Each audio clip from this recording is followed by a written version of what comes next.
సీట్లు 816కి పెరగబోతున్నాయా? తెలుగు రాష్ట్రాల్లోనూ ఎంపీ సీట్లు పెరుగుతున్నాయా? తెలంగాణలో అసెంబ్లీ సీట్లు 179కి చేరుకుంటాయా? ఏపీలో 263 అసెంబ్లీ సీట్లు అవుతున్నాయా అంటే అటువైపు అడుగులు పడుతున్నాయంటున్నారు ఢిల్లీ పెద్దలు. ఇప్పటికే ఎన్డీఏ పక్షాలకు కేంద్ర హోంమంత్రి అమిత్ షా హింట్ ఇచ్చారు. 2029 నుంచి దేశంలో ఇప్పుడున్న పార్లమెంట్ సీట్లను 50% పెంచుతున్నట్లు ప్రకటించారు. ఇక ఇదే ఇష్యూపై కేంద్ర హోంశాఖ మంత్రి అమిత్ షా వెల్లడించిన అభిప్రాయం నేషనల్ పాలిటిక్స్ లో మేజర్ టర్నింగ్ పాయింట్ కాబోతోంది. లోక్సభ సీట్లతో పాటు అన్ని రాష్ట్రాల అసెంబ్లీ స్థానాలను భారీగా పెంచాలని యోచిస్తోంది. కేంద్ర హోంమంత్రి అమిత్ షా, పార్లమెంటరీ వ్యవహారాల మంత్రి కిరణ్ రిజిజు, న్యాయశాఖ మంత్రి అర్జున్ రామ్ మేఘ్వాల్ ఆధ్వర్యంలో జరిగిన సమావేశంలో సీట్ల పెంపు అభిప్రాయం బయటకొచ్చింది. మహిళా రిజర్వేషన్ల అమలును వేగవంతం చేయడంలో భాగంగా నియోజకవర్గాల పునర్విభజన ప్రక్రియను త్వరితగతిన పూర్తి చేయాలని ప్రభుత్వం భావిస్తోంది. ప్రస్తుత ప్రతిపాదన ప్రకారం దేశవ్యాప్తంగా నియోజకవర్గాల సంఖ్యను దాదాపు 50% పెంచాలని కేంద్రం ఆలోచన. మరి ప్రస్తుతం ఉన్న లోక్సభ సీట్లు 543 నుంచి 816కి, దేశవ్యాప్తంగా ఉన్న అసెంబ్లీ సీట్లు 4123 నుంచి 6185కి పెరగనున్నాయి.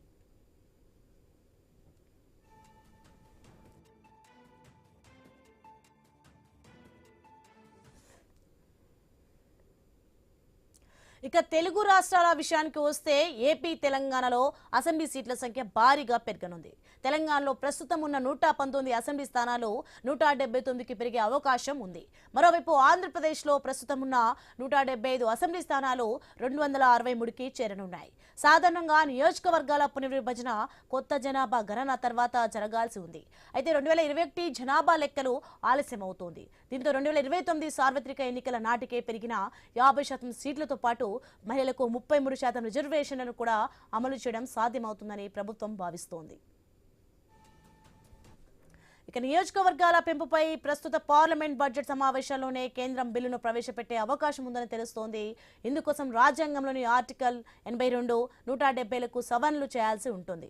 అయితే జనాభా ప్రాతిపదికన సీట్లు పెంచితే జనాభా నియంత్రణను పాటిస్తున్న దక్షిణాది రాష్ట్రాలకు నష్టం జరుగుతుందనే ఆందోళన వ్యక్తం కావడంతో కేంద్రం కీలక నిర్ణయం తీసుకుంది. ఎలాంటి వివాదం రాకుండా ప్రస్తుతం ఉన్న సీట్లకు అదనంగా 50% సీట్ల పెంపుకు అన్ని రాష్ట్రాలు ఓకే చెప్పే ఛాన్స్ ఉంది. ఒకవేళ ఈ బిల్లు ఆమోదం పొందితే భారత ప్రజాస్వామ్య చరిత్రలో ఇది అతిపెద్ద సంస్కరణగా నిలిచిపోనుందంటున్నారు పొలిటికల్ విశ్లేషకులు. 2029లో కీలక పరిణామాలు చోటు చేసుకుంటున్నాయా? దేశవ్యాప్తంగా జంబో ఫైట్ జరగనుందా? పార్లమెంట్లో సీట్ల సంఖ్య 816కు పెరుగుతున్నాయా? తెలుగు రాష్ట్రాల్లో అసెంబ్లీ, ఎంపీ సీట్లు పెరుగుతున్నాయా? మహిళా రిజర్వేషన్లు కూడా అమలవుతున్నాయా? తెలుగు రాష్ట్రాల్లో పొలిటికల్ సినారియో ఎలా ఉండబోతుంది? కేంద్రం తీసుకొస్తున్న బిల్లు ఆమోదం పొందుతుందా? బిల్లుకు విపక్షాలు ఏమైనా ఆటంకాలు కలిగిస్తాయా? ఇదే అంశానికి సంబంధించి మరింత సమాచారం మా కొలీగ్ వంశీ న్యూస్ నుంచి లేవడం సిద్ధంగా ఉన్నారు. ఎస్ వంశీ, మొత్తానికి చూస్తున్నాం దేశ పార్లమెంట్లోనే చరిత్రలో అయితే కీలక పరిణామం చోటు చేసుకుంది. మొత్తంగా దేశంలో 50% ఎంపీ, ఎమ్మెల్యే సీట్లకైతే కేంద్రం గ్రీన్ సిగ్నల్ ఇచ్చినట్టుగా తెలుస్తోంది. ఏంటి దీనికి సంబంధించిన అప్డేట్స్? సోని, మీరు చెప్తున్నట్టుగా అన్ని రాజకీయ పార్టీలు కూడా ఈ బిల్లును స్వాగతించే అవకాశాలు అయితే స్పష్టంగా కనిపిస్తున్నాయి. చాలా మంది రాజకీయ నిరుద్యోగులకు ఒక రకంగా ఒక మంచి అవకాశంగా కూడా పొలిటికల్ అనలిస్టులు చెప్తున్న పరిస్థితి. సో ఒకసారి మనం చూస్తే గతంలో కూడా ఈ అంశం తెరపైకి వచ్చింది. మోదీ షాద్వయం ఎన్నో సంస్కరణలు చేస్తూ వస్తున్నారు. దేశంలో ఎన్నో సంస్కరణలు చేస్తూ ముందుకు సాగుతున్న పరిస్థితి. ఖచ్చితంగా ఈ సీట్ల పెంపు ఉంటుంది అనేది ఎప్పటి నుంచో వినిపిస్తుంది. అయితే ఎలా ఈ సీట్ల పెంపును చేయాలి, జనగణన చేసిన తర్వాత చేయాలా అని అనుకున్న సమయంలో దక్షిణాది రాష్ట్రాలకు అటు సౌత్కు నార్త్కు మధ్య కాస్త విభేదాలు పడచూపిన పరిస్థితి. దక్షిణాది రాష్ట్రాలేమో జనాభా నియంత్రణను పాటించాయి, మాకు సీట్లు తగ్గుతాయి, దేశంలో మా ప్రాబల్యం తగ్గుతూ ఉంటుంది, మా వాయిస్ను మేము పార్లమెంట్లో బలంగా వినిపించలేమంటూ చెప్పిన పరిస్థితి. దీనికి కూడా ఒక ఆల్టర్నేట్ ఖచ్చితంగా కనిపించింది. 50% ప్రస్తుతం ఉన్న సీట్లపై 50% పెంచడం వల్ల ఎవరికి ఎటువంటి ఇబ్బంది ఉండదు కాబట్టి అన్ని రాజకీయ పార్టీలు ఖచ్చితంగా ఓకే చెప్పే అవకాశాలే కనిపిస్తున్నాయి. ముఖ్యంగా తెలుగు రాష్ట్రాల నుంచి కూడా మనం చూసుకుంటే మొత్తంగా ఒకసారి మనం ఇప్పుడు మనకు ఉన్న ట్రెండ్ ప్రకారం మనం చూస్తే లోక్సభలో ప్రస్తుతం 543 సీట్లు ఉంటే అది 816కు పెరిగే అవకాశాలు అయితే స్పష్టంగా కనిపిస్తున్నాయి. ఇక ఆంధ్రప్రదేశ్ అసెంబ్లీలో ప్రస్తుతం 175 సీట్లు ఉంటే వాటి సంఖ్య 263కు పెరిగే అవకాశం కనిపిస్తుంది. లోక్సభకు ఆంధ్రప్రదేశ్ నుంచి 25 ఎంపీ సీట్లు ఉంటే మనం మాట్లాడుకున్నట్టుగా ఇప్పుడు 50% సీట్లు పెంచితే 38 ఎంపీ సీట్లు అక్కడి నుంచి ఉంటాయి.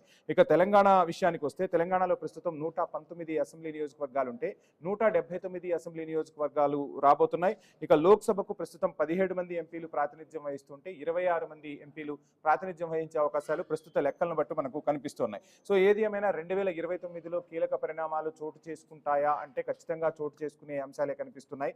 5 రాష్ట్రాల ఎన్నిక తర్వాత సో ఏం చేయబోతున్నారు, ఒక జంబో ఫైట్ కు సిద్ధం కాబోతున్నారా అంటే అవుననే సమాధానం కూడా స్పష్టంగా కనిపిస్తున్న పరిస్థితి. ప్రస్తుత పరిణామాలు కూడా మనకు అలానే కనిపిస్తున్నాయి. ఇదే అంశానికి సంబంధించి మనతో మాట్లాడేందుకు కాటా గౌతమ్ గారు, ప్రముఖ రాజకీయ విశ్లేషకులు మనకు జూమ్ లో సిద్ధంగా ఉన్నారు.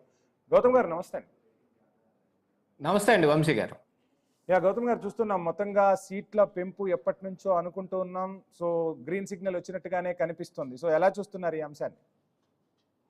ఖచ్చితంగా గ్రీన్ సిగ్నల్ వచ్చే విధంగానే కనిపిస్తుందండి. ప్రస్తుతం బీఏసీ మీటింగ్ కూడా జరుగుతుంది. అందులో ప్రతిపాదన ప్రకారంగా ఏమిటంటే 2011 జనాభా లెక్కల ప్రకారంగా ఈ సీట్ల పెంపు ఉంటుందని చెప్పినప్పటికీ గాను మరి సౌత్ ఇండియాలో ఉన్న ఈ రాష్ట్రాల్లో నుంచి కొంచెం వ్యతిరేకత వచ్చే అవకాశం ఉందని చెప్పి ఈ సమావేశాల్లోనే ఖచ్చితంగా బిల్లుని ప్రవేశపెట్టడానికి గాను ఈ జనాభా లెక్కలతోటి సంబంధం లేకుండా ప్రతి రాష్ట్రానికి 50% పెంపు జరిగే విధంగా ఒక నిర్ణయం కూడా తీసుకుని ఈ రోజున బీఎస్సీ మీటింగ్ లో కూడా పెట్టబోతూ ఉన్నారు. సో మొత్తానికి అంశానికి అయితే చెక్ పెట్టినట్టే 50% రిజర్వేషన్, 50% పెంపుదల తీసుకురావడంతో 50% పెంపుదల అని అంటే ఇప్పుడు ఖచ్చితంగా అప్పుడు సౌత్ ఇండియాలో ఉన్న రాష్ట్రాల్లో కూడా ఎటువంటి వ్యతిరేకత వచ్చే అవకాశం ఉండదు కదా. అవును, దాని ప్రకారంగా జరుగుతుంది. ఎందుకంటే ఇప్పుడు యాక్చువల్గా ఉన్న లెక్క ప్రకారంగా ఏంటి 2026 ఇప్పుడు జనాభా లెక్కలు తీసి ఈ లెక్కల ప్రకారంగా చేస్తే సౌత్ ఇండియాలో ఉన్న రాష్ట్రాలకి ఖచ్చితంగా అన్యాయం జరుగుతుంది. అసలు ఈ ప్లాన్ తోటి బీజేపీ ఆ రోజున నార్త్ ఇండియాలో ఎక్కువ మంది జనాభా ఉంటారు కాబట్టి ఎక్కువ ప్రభావం బీజేపీకి నార్త్ ఇండియాలోనే కనపడుతుంది కదా. కాబట్టి దీన్ని తెరపైకి తీసుకొస్తే మరి వ్యతిరేకించడానికి చాలా మంది ఉన్నారు. అది కాకుండా ఇప్పుడు ఏమిటి, తెలుగు రాష్ట్రాల్లో ఉన్న ఒక రాష్ట్రమైన ఆంధ్రప్రదేశ్ రాష్ట్రంలో ఉన్న ఎంపీ సీట్ల మీద ఇప్పుడు బీజేపీ ఆధారపడి ఉండటం మరొక అంశం. సో మొత్తంగా ఈ పరిణామాలన్నీ మనకు కలిసి వచ్చాయంటారు. ఖచ్చితంగా కలిసి వచ్చాయి. అందుకోసమని ఇప్పుడు 50% ఈ జనాభా లెక్కలు అనే దాంతో కాకుండా ప్రస్తుతం ఒక లెక్క అయితే కావాలి కాబట్టి ఇదిగో ఇంతమంది ప్రజానీకం ఉన్నారు, ఈ రకంగా మనం డివైడ్ చేస్తాము, ఈ బౌండరీస్ని ఈ రకంగా నిర్ణయిస్తాము అని చెప్పడానికి 2011 జనాభా లెక్కల్ని తీసుకుంటున్నారు ప్రాతిపదికగా. తీసుకుంటూనే మళ్ళీ ఏ రాష్ట్రంకి అన్యాయం చేయటం లేదు మేము అని చెప్పటం కోసం ఈ 50% పెంపుదల అనే దాన్ని తీసుకొచ్చారు. ఇక ఆల్రెడీ నిన్న అమిత్ షా కూడా ఇటు టీడీపీ తోటి కానీ వైసీపీ తోటి కానీ లేకపోతే బిజు జనతాదళ్, ఉద్ధవ్ ఠాకరే, శివసేన వీళ్ళందరితోటి చర్చలు జరిపారు. ఇంకా తృణమూల్ కాంగ్రెస్తో కానీ లేకపోతే కాంగ్రెస్ తోటి వీళ్ళతోటి సమాజ్వాదీ పార్టీ వీళ్ళతోటి కూడా చర్చలు నడవాల్సి ఉంది. మొత్తానికి రేపు శనివారం ఆదివారం కూడా సెలవు లేకుండా పార్లమెంటుని పొడిగించటమో లేకపోతే ఇంకా కావాలి అవసరం అనుకుంటే ఒక వారం పాటు ఈ సమావేశాలను కూడా పొడిగించి మరి ఈ బిల్లుని ఖచ్చితంగా తీసుకురావటం, రాజ్యాంగ సవరణ రావటం. గౌతమ్ గారు, చాలా సమస్యలు అంటే మోడీ షా ద్వయం అధికారంలోకి వచ్చిన తర్వాత చాలా సమస్యలు పరిష్కరించుకుంటూ ముందుకు వెళ్ళిపోతున్న పరిస్థితి, సంస్కరణలు కూడా తీసుకొస్తున్నారు. సో ఈ సంస్కరణ ఖచ్చితంగా ఇంప్లిమెంట్ అయితే దేశ చరిత్రలోనే ఇది ఒక అతిపెద్ద సంస్కరణగా కూడా చెప్తున్న పరిస్థితి. ఈ సంస్కరణ ద్వారా అసలు దేశంలో ఎటువంటి మార్పులు రాబోతున్నాయి? దేశంలో యాక్చువల్గా ఏంటంటే అండి, ఇప్పుడు యాజ్ స్మాల్ గవర్నెన్స్ కూడా ఎక్కువగా ఉపయోగకరంగా ఉంటుంది. అందుకనే కదా ఇప్పుడు మరి జిల్లాలను కూడా మరి పునర్విభజన చేసుకొని దాన్ని కూడా పెంచుకుంటే ఎందుకండి, చిన్న ప్రాంతంగా ఉంటే దానికి ఖచ్చితమైన గవర్నెన్స్ అందుతుంది, ప్రజల దాకా పాలన వెళ్తుంది అనే ఉద్దేశం కోసం కదా చేసేదే వాటన్నిటినీ కూడా. దాని గురించి అని చెప్పి ఇప్పుడు ఈ పునర్విభజన కూడా ఆ రకంగానే జరిగితే వాళ్ళకి ఎక్కువ కాన్స్టిట్యున్సీస్ రావటం కానీ, ఇప్పుడు అసెంబ్లీ కాన్స్టిట్యున్సీస్ పెరుగుతున్నాయి, as well as parliament constituencies కూడా పెరుగుతున్నాయి. గౌతమ్ గారు మాట్లాడదాం. మనతో మాట్లాడేందుకు సుధాకర్ రెడ్డి గారు సీనియర్ జర్నలిస్ట్ సిద్ధంగా ఉన్నారు. సుధాకర్ రెడ్డి గారు నమస్కారం అండి. నమస్తే అండి సార్. మొత్తంగా లోక్సభ సీట్లు పెంచేందుకైతే కేంద్ర ప్రభుత్వం గ్రీన్ సిగ్నల్ ఇచ్చినట్టే అనే టాక్ అయితే చక్కెర్లు కొడుతున్న పరిస్థితి. మొత్తంగా 816కు పెరగబోతున్నాయి. ఇక తెలుగు రాష్ట్రాల్లో కూడా సీట్ల సంఖ్య పెరుగుతుంది. ఇటు అసెంబ్లీ పెరుగుతాయి, అటు ఎంపీ సీట్లు పెరుగుతాయి. సో ఏ విధమైన మార్పులు రాబోతున్నాయి, రాజకీయ సమీకరణాలు ఏ విధంగా మారబోతున్నాయి, ఏం చెప్పదలుచుకున్నారు సార్? అధికార వికేంద్రీకరణ సమాజ అభివృద్ధికి చాలా దోహదపడుతుంది. ఇప్పుడున్న పరిమిత సంఖ్యలో ఉన్న లోక్సభ సభ్యులు అందరికీ న్యాయం చేయలేకపోతున్నారు. ఉమ్, అంటే చాలా పెద్ద నియోజకవర్గం, ఇప్పుడు 7 అసెంబ్లీ నియోజకవర్గాలు, దాదాపు 15-20 లక్షల మంది ఓటర్లు ఉంటారు. ఈ 15-20 లక్షల మంది ఓటర్లకి ప్రతినిధిగా ఒక వ్యక్తి పార్లమెంట్ లో మాట్లాడాల్సి వస్తుంది. అతను ఈ మొత్తం సమస్యల్ని అధ్యయనం చేయడమో, అర్థం చేసుకోవడమో, లేకపోతే ఆ సమస్యల్ని పార్లమెంటులో చెప్పడమో సాధ్యపడే పని కాదు. కాబట్టి చిన్న చిన్న లోక్సభ నియోజకవర్గాలు ఏర్పడితే మంచిదన్నది ఎప్పటి నుంచో ఉందండి. అండ్ ఇక్కడ ఇంకొక అంశం కూడా తెరపైకి వస్తుంది. కొంతమంది ఎంపీలు వాళ్లకు కేటాయించిన నిధులను కూడా వినియోగించుకోలేదని చాలా సార్లు మనం చూసిన పరిస్థితి. సో వీటన్నింటికి కూడా దీని ద్వారా ఒక చెక్ పెట్టే పరిస్థితులు కనిపిస్తున్నాయంటారా? అవునండి. ఇప్పుడు వాళ్ళకి నిధులు ఇస్తే పరిశీలించి మొత్తం విస్తృతమైన నియోజకవర్గంలో ఎక్కడ ఏ అవసరాలు ఉందో గుర్తించే స్థితిలో కూడా లేరు. అంటే ఎవరు ఒక 24 గంటలు లోక్సభ సభ్యులు పని చేయరు. వాళ్ళ పనులు వాళ్ళకుంటూ ఇదొక బాధ్యతగా తీసుకొని చేస్తుంటారు. కాబట్టి ఇవి పునర్విభజన చేయడం వల్ల ఈ లోక్సభ స్థానాలు పెరగడం వల్ల, అంటే 816కి రావడం వల్ల చాలా సౌలభ్యం. రెండో అంశం ఏమంటే మహిళలకు రిజర్వేషన్లు ఇవ్వాలన్నది ఒక అంశం ఉందండి. ఇప్పుడున్న ఈ స్థానాల్లోనే మహిళలకు రిజర్వేషన్లు ఇవ్వాలంటే ఇప్పుడున్న లోక్సభ సభ్యులు ఇబ్బంది పడే అవకాశాలు కూడా ఉంటాయి. ఇది రాజకీయ కోణం. రెండు మహిళలకు సో వాళ్ళ రాజకీయ భవిష్యత్తు ప్రశ్నార్థకమయ్యే పరిస్థితులు ఉంటాయి మీరు చెప్పినట్టుగా. అవునండి. ఇప్పుడు చూడండి, రిజర్వేషన్లు ఒక నియోజకవర్గంలో మార్చడానికి వీలు కాకుండా అలానే ఉన్నాయి. ఎందుకంటే రిజర్వేషన్లు మార్చాలంటే ఇప్పుడు రిజర్వేషన్ అనుభవిస్తున్న లోక్సభ సభ్యులు ఎవరు కూడా దానికి ఆమోదం తెలపరు. మా సీట్లు గోవిందా, మేము ఎందుకు పెడతామనే స్థితి ఉంటది. అలాగే మహిళలకి రిజర్వేషన్ బిల్లు పెడితే మా సీట్లు గల్లంతవుతాయనే ఉద్దేశంతో సంతకాలు చేయకనో లేకపోతే చేతులు ఎత్తకనో తీర్మానాలకు అనుకూలం కాకుండా ఉన్న లోక్సభ సభ్యులు కూడా ఉండొచ్చు. ఇవన్నీ పరిశీలిస్తే అంటే పొలిటికల్ గా, అంటే రాజకీయంగా, సామాజికంగా, అభివృద్ధి పరంగా విశ్లేషిస్తే చాలా ఉపయోగము. మన రాష్ట్రంలో కూడా అంతే. అంటే మన రెండు తెలుగు రాష్ట్రాల్లో కూడా ఇప్పుడు ఆంధ్రప్రదేశ్ లో ఇప్పుడున్న 175, 262, 63 అసెంబ్లీ స్థానాలు అవ్వచ్చు. ఇప్పుడున్న 25 లోక్సభ స్థానాలు 37కి. అలాగే తెలంగాణలో కూడా ఎమ్మెల్యే స్థానాలు 178, 179కు పెరగచ్చు. లోక్సభ స్థానాలు కూడా 25, 26 రావచ్చు. అంటే ఇక్కడ కూడా ప్రాతినిధ్యం పెరుగుతుంది సార్. ఇప్పుడు మీకు చిన్న విషయం, ఎన్టీ రామారావు గారు రాకముందు సమితిలు ఉండేటువంటి, ఆయన వచ్చిన తర్వాత మండల వ్యవస్థ ఏర్పడిన తర్వాత గ్రామాలు చాలా అభివృద్ధి చెందాయి. ఎప్పుడైనా అధికారము ఈ వికేంద్రీకరింపబడితే సమాజం అభివృద్ధి చెందుతాదన్న సూత్రం ఆధారంగా ఇది ఎంతో ఉపయుక్తమైనది అని నా ఉద్దేశం అండి. మాట్లాడదాం సుధాకర్ గారు. గౌతమ్ గారు, మొత్తంగా చూస్తున్నాం చాలా మంది రాజకీయంగా ఎప్పటి నుంచో ఉంటూ ఉంటారు. సో ఒక్కసారి తమకు అవకాశం రాకపోతుందా అంటూ ఎదురు చూస్తున్న పరిస్థితి. సో అటువంటి వారందరికీ కూడా ఇప్పుడు ఇది ఒక మంచి అవకాశంగా కనిపిస్తోంది. మహిళలకు రిజర్వేషన్ ఇస్తున్నారు, కరెక్టే. సో యువత రాజకీయాల్లో భాగస్వామ్యం కావాలని పార్టీలు చెబుతున్నా ఆ దిశగా ఎంతమందికి అవకాశం కల్పిస్తున్నారు?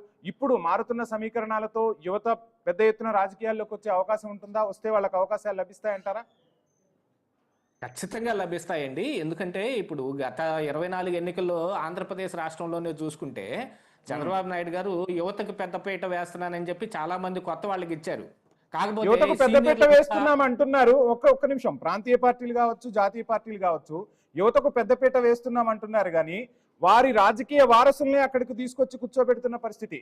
అవి రకరకాల సమీకరణాలు కావచ్చు, కుల సమీకరణాలు కావచ్చు, లేదంటే వాళ్ళ వారసత్వంగా ఉండే చరిష్మా అవ్వచ్చు. కానీ అసలు కొంతమంది యువతను, కొత్త వారికి అవకాశాలు ఎక్కడైనా కనిపిస్తున్నాయా? ఏ పార్టీ అయినా అలా అవకాశాలు కల్పిస్తూ ముందుకు పోతున్న పరిస్థితి భారత పొలిటికల్ పార్టీస్ లో కనిపిస్తుందా? అలాంటిది కనిపించాలంటే ఈ పునర్విభజన అనేది ఆవశ్యకత అయి కూర్చుందండి. ఎందుకంటే మీరు అన్నది ఖచ్చితంగా వాస్తవం. దీంతో పాటు ఇంకా మనం ఒప్పుకోవాల్సిన వాస్తవం ఏంటంటే మహిళలకు 33% రిజర్వేషన్ ఇచ్చినా అక్కడ ఏ మంత్రి గారు ఉన్నారో, ఏ ఎమ్మెల్యే గారు ఉన్నారో, వారి భార్య గారో, వాళ్ళ కోడలు గారో, వాళ్ళ కోడలు, వాళ్ళ కూతురు వస్తారు. మహిళలకు ఇస్తున్నారని పేరుకే కానీ, ఎందుకంటే పంచాయతీ బోర్డు ప్రెసిడెంట్ గా మహిళకు రిజర్వేషన్ ఇచ్చారు అని అంటే ఏం జరుగుతుందో మనం చూస్తున్నాం. అట్లాగనే కార్పొరేషన్ లో చైర్మన్ అవ్వాలన్నా కూడా మహిళలు ఎవరు వస్తున్నారో సంతకం పెట్టడానికి మాత్రమే ఉండేది కనపడుతుంది. మనం ఇది ఒప్పుకోవాల్సిన వాస్తవం. రైట్. అలాంటి ఇప్పుడు పునర్విభజన జరిగి స్థానాలు పెరిగితే యువతకి కానీ మహిళలకు కానీ వేరే వాళ్ళకి కొత్త వాళ్ళకి అవకాశం కల్పించేది ఉంటది. దీంతో పాటుగా పాత వాళ్ళు ఇప్పుడు ఈ వాళ్ళ పిల్లలకి ఇచ్చినా ఇవ్వకపోయినా మొన్న 24 ఎన్నికల్లో కొంతమంది కొత్త వాళ్ళకి ఇచ్చినప్పటికీ అక్కడ సీనియర్లు అలిగి కూర్చున్నారు చూడండి. ఇది ఈ పాయింట్ మళ్ళీ వచ్చేటప్పటికి మంత్రివర్గంలో కూడా ఈ పాయింట్ అప్లై చేయటం మూలాన చాలా మంది సీనియర్లు పార్టీకి సహకరించకుండా స్తబ్దుగా ఉండే పరిస్థితులు కూడా కనపడతాయి. ఇలాంటి వాటన్నిటితో పాటుగా ఇప్పుడు కొత్త అంశం ఏమిటి అని అంటే ఇప్పుడు తీసుకున్న ఈ అమెండ్మెంట్స్ తో పాటుగా జమిలీ ఎన్నికల్ని కూడా ఇంప్లాంట్ చేయటం అనేది బీజేపీ యొక్క ప్లాను. ఆ వ్యూహం కోసమే ఇదంతా ground prepare చేస్తున్నట్టుంది Bharatiya Janata party. ఖచ్చితంగా జమిలీ ఎన్నికల కోసం ఈ ప్లాన్ అంతా చేస్తున్నారు. ఎందుకంటే జమిలీ ఎన్నికలకు కూడా చాలా రాష్ట్రాలు వ్యతిరేకించే అవకాశాలు ఉన్నాయి. వాళ్ళందరినీ ఉజ్జగించి వాళ్ళకు కూడా శుతిమెత్తనంగా వెన్న రాసి వాళ్ళను కూడా పట్టుకొని వచ్చి జమిలీ ఎన్నికలకి సై అనిపించాలి అంటే మరి మొన్ననే తెలంగాణ సీఎం రేవంత్ రెడ్డి గారు కూడా జమిలీ ఎన్నికలు 29లో వస్తాయి, అప్పటి వరకు నేనే సీఎం గా ఉంటాను, 28లో మనకేమి ఎలక్షన్ రాదనే విషయాన్ని కూడా కొంత ప్రస్తావించడం స్పష్టంగా చెప్తున్న పరిస్థితి. 2-3 సార్లు అంటూ ఉన్నారు, ఒకసారి కాదు 2-3 సార్లు.